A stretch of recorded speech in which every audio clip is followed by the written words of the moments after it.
Bonjour à tous. Dans cette vidéo, nous allons résoudre ensemble un exercice de probabilité dans lequel les données sont présentées sous forme de tableau. Une usine fabrique 10 000 pièces par jour et le gérant décide de leur faire passer à chacune d'entre elles un contrôle qualité qui décidera si elles sont acceptées ou non.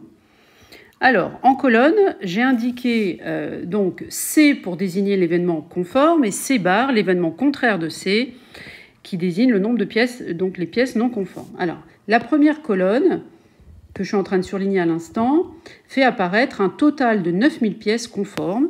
Et la deuxième colonne, que je surligne maintenant, concerne les données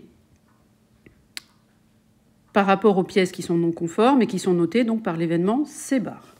En ligne, nous avons la première ligne qui donne les informations à propos des pièces qui sont acceptées, qui sont donc données par l'événement A, et non acceptées pour l'événement A bar. C'est ce que je suis en train de surligner à l'instant. Alors par exemple, 8340, c'est le nombre total de pièces acceptées. 1000, c'est le nombre total de pièces non conformes. Et je vous rappelle comment fonctionne ce type de tableau. À l'intersection d'une ligne et d'une colonne, par exemple, le 720 qui est ici désigne l'ensemble des pièces qui vérifient à la fois A bar et C, c'est-à-dire qu'elles sont conformes et elles sont non acceptées. Donc c'est l'ensemble des pièces qui sont conformes et pourtant non acceptées. D'accord ? Donc voilà comment fonctionne un tableau de ce type-là. Les 10 000 pièces fabriquées par jour apparaissent ici. C'est le total, l'intersection de la ligne totale et de la colonne totale. Donc voilà pour ces premières précisions. Alors on me demande de calculer la probabilité de l'événement A. La pièce tirée est acceptée.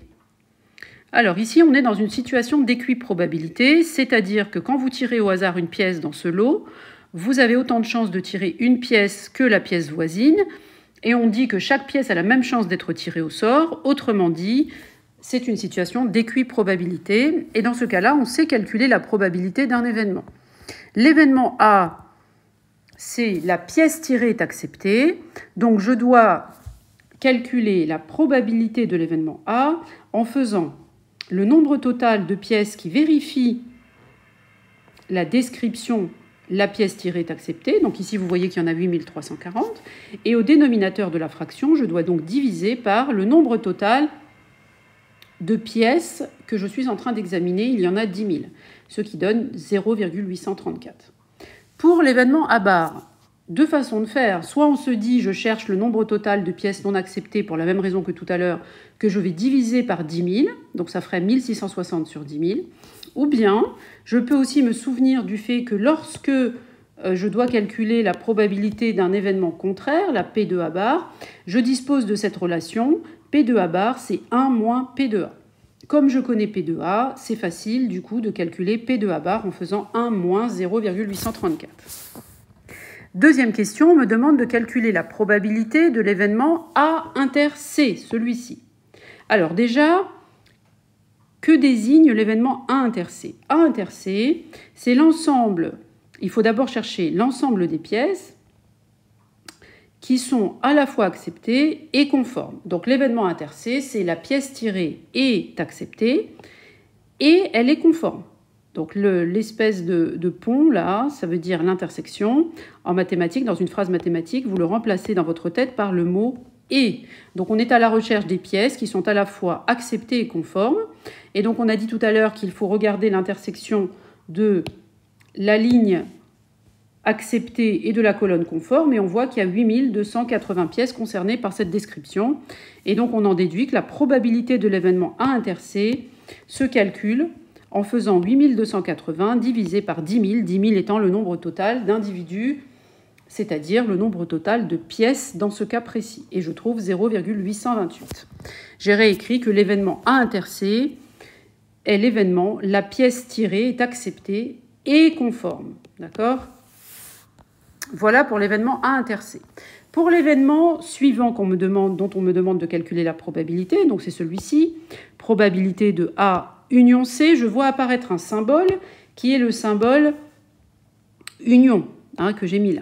Alors, union, l'espèce de U là que vous voyez, signifie dans une phrase mathématique ou Alors, vous le remplacez par le mot « ou » quand vous dites votre phrase. Par exemple, ici, on pourrait écrire que l'événement A union C est l'événement « la pièce tirée est acceptée » ou, là, vous voyez, ou conforme. La pièce tirée est acceptée, c'était l'événement A, là, qui est ici, ou, donc la pièce tirée est acceptée, ça c'est l'événement A de tout à l'heure, ou c'est le U, et conforme, c'est l'événement C. Donc vous voyez qu'ici, j'ai réécrit par une phrase en français la phrase mathématique A union C. Très bien, alors maintenant calculons la probabilité de cet événement. Vous savez que, comme on est dans un cas d'équiprobabilité, il faut que je cherche le nombre de pièces qui correspondent à la description A union C. La pièce tirée est acceptée ou conforme. Alors pour faire ça, je vais compter le nombre de pièces qui sont acceptées. J'en ai en tout 8340. Donc je dois calculer 8340. Additionner, donc plus le nombre de pièces conformes, il y en a un total, regardez le tableau, de 9000. Mais regardez bien que si je fais cette somme, je dépasse le nombre total de pièces. Je vois bien que j'en ai trop là. 8340 plus 9000, ça dépasse 10 000. Donc il y a des gens que j'ai comptés en double. Qu'est-ce que j'ai compté en double? Regardez, quand vous faites toute la ligne acceptée et que vous lui ajoutez toute la colonne conforme, vous voyez bien que le 8280, vous l'avez dans les deux situations. Vous l'avez compté dans la première ligne et vous l'avez compté dans la première colonne. Donc je vais l'enlever là, moins... et je vais enlever 8280. Je divise tout cela par 10 000, comme tout à l'heure.